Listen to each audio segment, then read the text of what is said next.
ಚೈತ್ರ ಅವರು ಮೊನ್ನೆ ಮನೆಯಲ್ಲಿ ಇದಕ್ಕಿದ್ದಂಗೆ ಬಿಗ್ ಬಾಸ್ ಕರೀತಾರೆ, ಏನೋ ನಿಮ್ದೊಂದು ಪರ್ಸನಲ್ ಕೆಲಸ ಇದೆ ಹೊರಗೆ ಬನ್ನಿ ಅಂತೇಳಿ. ಆಕ್ಚುಲಿ ಅವ್ರು ಎಲ್ಲೋಗಿದ್ರು ಅಂತ ಗೊತ್ತಾ ನಿಮಗೆ? ಅವರು ಹೇಳಿಲ್ಲ ಅಲ್ಲ ಬಂದು ನಿಮ್ಗೆ, ಹೇಳಂಗಿರ್ಲಿಲ್ಲ ಅಲ್ಲ ರೂಲ್ಸ್ ಪ್ರಕಾರ. ಆಕ್ಚುಲಿ ಅವ್ರದ್ದು ಕೇಸ್ ಇದೆ ಅಲ್ಲ, ಕೋರ್ಟಿಗೆ ಬಂದಿದ್ರು ಅವರು.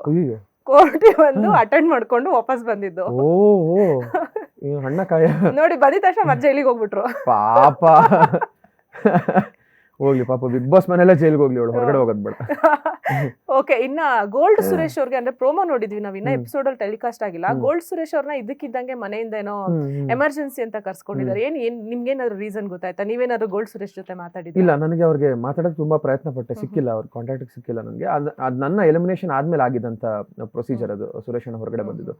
ಬಟ್ ಸುರೇಶ್ ಅಣ್ಣ ಇದೇ ಒಂದು 5 ವಾರದಿಂದ ಏನೋ ಸಮಸ್ಯೆ ಆಗ್ತಿರ್ಬೋದು ಅಂತ ಅವ್ರಿಗೆ ಅನ್ಸಕ್ ಶುರುವಾಗಿತ್ತು. ಮೋಸ್ಟ್ಲಿ ಏನೋ